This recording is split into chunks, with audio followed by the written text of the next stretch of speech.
আসসালামু আলাইকুম রহমতুল্লাহি ওয়া বারাকাতুহু। সম্প্রতি একটা বিষয় আমরা ফেসবুকে ইউটিউবে দেখতেছি যে হযরত মাওলানা আমির হামজা সাহেব উনি একটি ওয়াজে বলেছেন যে হযরতে খাদিজা রাদিয়াল্লাহু তাআলা আনহুমা উনি জীবনে এক ওয়াক্ত নামাজ পড়ে নাই, উনি জীবনে একটা হজ করে নাই, যাকাত দেয় নাই, তারপরে দান সদকা করে নাই। এরকম একটা বিষয় নিয়ে ফেসবুক ইউটিউবে এখন তোলপাড়। অনেক আলেমরা এটা নিয়ে সমালোচনা করতেছেন, কথাবার্তা বলতেছেন। আমি তাদেরকে বলতে চাই, আপনারা জেনেও না জানার মতো কাজ করতেছেন।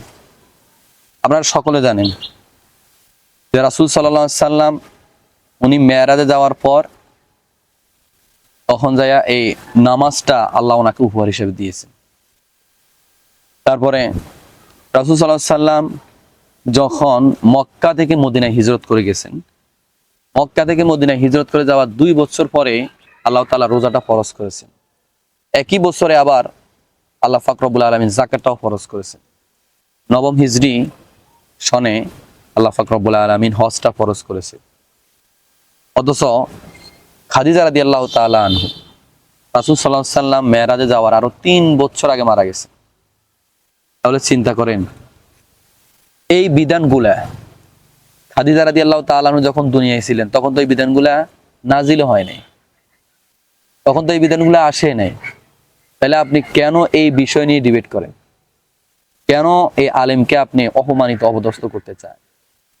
আমি যা বুঝতে চাই যে আপনার মনে হয় যে এটার ভিতর অন্য কোনো স্বার্থ আছে।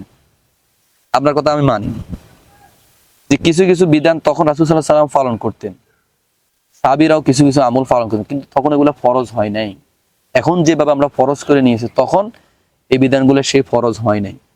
ফরজের একটা গুরুত্ব, নফলের একটা গুরুত্ব আমরা সকলে ভালো করে জানি। তো আমির হামজা সাহেব এখানে এইটাই বুঝাতে চেয়েছেন যে উনি একটা নামাজ পড়লো না, এক ওয়াক্ত নামাজ পড়লো না, উনি হজ করলো না, যাকাত দিল না, উনি রোজা রাখলো না, কিন্তু স্বামীর খেদমত, উনি স্বামীর খেদমতটা বুঝাতে গিয়ে এইটাই বলেছেন যে উনি নামাজ কালাম না পড়েও আল্লাহ পাক রব্বুল আলামিন ওনাকে আরশে আজিম থেকে সালাম জানিয়েছেন। স্বামীর খেদমত বুঝাতে গিয়ে এই কথা বলেছেন।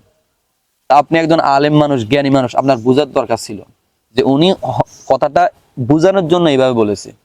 কিন্তু আমি আলেম একজন মানুষ, আমি এটা জানার পর বুঝার পর আমি ওনাকে কিভাবে মানুষের কাছে অপমানিত করা যায় এই এই চক্রান্ত করে আমরা ওনাকে এইভাবে ফেসবুকে লাইভে এসে আমরা এগুলো এইভাবে বলতেছি।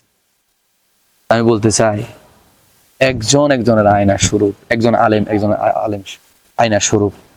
আপনি যদি এইভাবে একজন আলেমের বিরোধিতা করেন, একজন আলেমের সমালোচনা করেন, এখন তো ডিজিটাল যুগ, আপনার একজন আলেমের ভুল ধরা আপনার সামনে ধরা খেয়েছে, আপনি সাথে সাথে ফোন দেন, ওনাকে ফোন দিয়ে জানান যে আপনার এটা ভুল হয়েছে।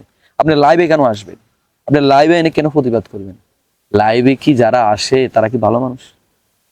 বলে না ভালো মানুষ, ভালো মানুষ না। সমালোচনা করা যায়, সমালোচনার অনেকগুলো সিস্টেম আছে, নিয়ম আছে। আপনি সকলের সামনে, জনগণের সামনে একজন মানুষকে অপমানিত করতেছেন, সকলের সামনে আপনি একটা আলেমকে, ইন্নামা ইয়াখশাল্লাহু মিন ইবাদিহি উলামা, আপনি এগুলো জানেন। সবচেয়ে বেশি আলেমরা আল্লাহকে ভয় করে, আলেমদের মতো কেউ ভয় করে না। আর আলেমরা ভুলের ঊর্ধ্বে না। কেউ আলেম অথবা মুখ খুশি বলে ফেলে বা একটা জিনিস বোঝানোর জন্য আরেকটা কথা টেনে আনে, এটা মানে এটা না যে ওনাকে ছোট করা হয়েছে, খাদিজাকে ছোট করা হয়েছে এই জন্য উনি এটা বলেন নাই।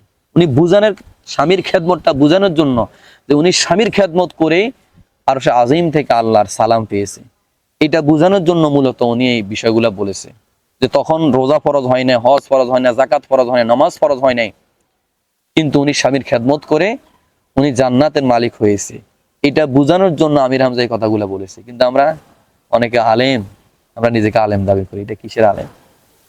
এটা কিসের আলেম বলেন? আমরা একজনের আয়না স্বরূপ, আমরা তাদেরকে ফোন দিয়ে বলতে পারি যে এই বিষয়টা এইভাবে না বলে এইভাবে আপনি একটু ব্যাখ্যা করে বলতেন, তাহলে জিনিসটা আরো সুন্দর হতো।